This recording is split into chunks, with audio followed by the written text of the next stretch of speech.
नमस्कार दोस्तों, स्वागत है आपका अपने चैनल एस्ट्रोलॉजिकल गुरुजी में। और हमसे जुड़ने के लिए हमारे चैनल को सब्सक्राइब कर सकते हैं और साथ में ही बेल आइकन को दबाएं, जिससे आगे आने वाली वीडियो की नोटिफिकेशन आपको मिल सके।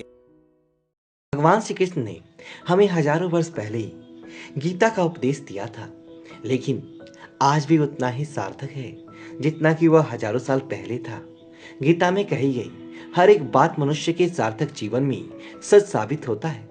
दुनिया में चाहे मनुष्य को कोई समस्या क्यों ना हो, उनकी सारी समस्याओं का हल मात्र गीता उपदेश ही है। श्री कृष्ण के अनुसार मनुष्य का सबसे बड़ा दुख चिंता करना ही है।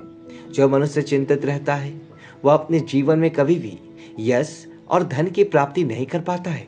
चिंतन हमेशा ही मनुष्य की आयु कम करता है। श्री कृष्ण के अनुसार मनुष्य को हमेशा निरंतर कर्म ही करना रहना चाहिए, ना कि कर्मों के फल मिलने की चिंता करनी चाहिए। श्री कृष्ण ने मनुष्य को 5 ऐसी बातों के बारे में बताया है जिनकी चिंता मनुष्य को कभी नहीं करनी चाहिए, नहीं तो उसकी विपरीत फल प्राप्त होता है। पहली बात, यश और अपयश। श्री कृष्ण कहते हैं कि सबसे बड़ी मनुष्य की चिंता उसका यश और अपयश होता है। उससे संपूर्ण जीवन में मात्र यश प्राप्त करने की इच्छा होती है, लेकिन उसे ये नहीं पता होता है कि उसे इस जीवन में कितना यश मिलेगा और कितना अपयश वह तो स्वयं विधाता ही तय करते हैं। स्वयं भगवान श्री राम को भी पृथ्वी पर जन्म लेकर वनवास भोगना पड़ा था, इसलिए मनुष्य को समय के अनुसार मान अपमान की सहन करना पड़ता है।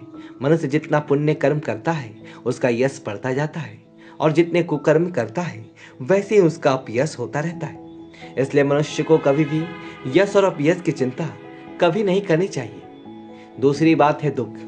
श्री कृष्ण कहते हैं कि मनुष्य की सबसे बड़ी चिंता उसका दुख होता है। दुख से ही मनुष्य हमेशा चिंतित रहता है। श्री कृष्ण कहते हैं कि मनुष्य को दुख उसके जीवन में विधाता की देन होती है, क्योंकि समय किसी के आदेशानुसार नहीं चलता है। कभी मनुष्य को सुख मिलता है तो कभी दुख। मनुष्य को अपने जीवन में दुख के बारे में कभी भी चिंतित नहीं रहना चाहिए, क्योंकि दुख की घड़ी कुछ समय के लिए होता है, जिसके बाद सुख की प्राप्ति अवश्य होता है। चाहे वो देवता भी क्यों ना हो, उसे भी अपने जीवन में दुख देखने पड़ते हैं, जिसके बाद उसके जीवन में सुख का सागर उमड़ता है। चाहे वो भगवान श्री राम हो या श्री कृष्ण हो, दुख का सामना सभी को करना पड़ा है। तीसरी बात, मृत्यु। श्री कृष्ण कहते हैं कि मृत्यु एक ऐसा सत्य है जिसकी चिंता सभी मनुष्य को होता है। वह इस चिंता में रहता है कि उसकी मृत्यु कहीं जल्दी ना हो जाए। यही चिंता उसे अपने जीवन के शुरू होने से मृत्यु के अंतिम समय तक रहता है। श्री कृष्ण के उपदेशानुसार जीवन और मरण मात्र भगवान के हाथ में होता है। जिस समय इस मृत्यु लोक पर मनुष्य का जन्म होता है, उसी समय इसकी मृत्यु का समय भी तय होता है।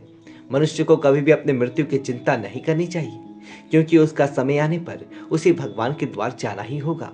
जैसा समय आने पर भीष्म या दुर्योधन की मृत्यु हुई, उसी प्रकार समय आने पर सभी की मृत्यु निश्चित है। इसलिए मृत्यु की चिंता में मनुष्य को दुखी नहीं होना चाहिए। चौथी बात, विवाह। श्री कृष्ण के अनुसार मनुष्य के अपनी या अपने पुत्र पुत्री के विवाह की कभी चिंता नहीं करनी चाहिए, क्योंकि विवाह 7 जन्मों का एक पवित्र बंधन होता है। इस बंधन को मात्र देवता स्वर्ग से बनाकर धरती लोक पर भेजते हैं। विधाता हर किसी के भाग्य में किसी न किसी को जरूर लिखता है। उचित समय आने पर इन दो आत्माओं का मिलन अवश्य होता है। इसके बारे में मनुष्य को कभी चिंता नहीं करनी चाहिए। बाजू बात, लाभ और हानि। श्री कृष्ण कहते हैं कि मनुष्य को अपने जीवन में कभी भी अपने व्यापार और अन्य कार्यों में लाभ हानि की चिंता नहीं करनी चाहिए, क्योंकि जिसके भाग्य में जो लिखा होता है वो उसे अवश्य ही मिलता है, और जो नहीं लिखा होता है वह पास आकर भी चला जाता है। इसलिए मनुष्य को बेवजह लाभ और हानि की चिंता कभी नहीं करनी चाहिए। उसे अपने कर्मों पर ध्यान देना चाहिए, क्योंकि कर्म ही सब कुछ होता है। तो दोस्तों, ये होती 5 बातें जिनके बारे में मनुष्य को कभी चिंता नहीं करनी चाहिए। अगर ये जानकारी आपको अच्छी लगे तो वीडियो को लाइक करें, कमेंट बॉक्स में जय श्री राम लिखिए और हमारे चैनल को सब्सक्राइब करें। धन्यवाद।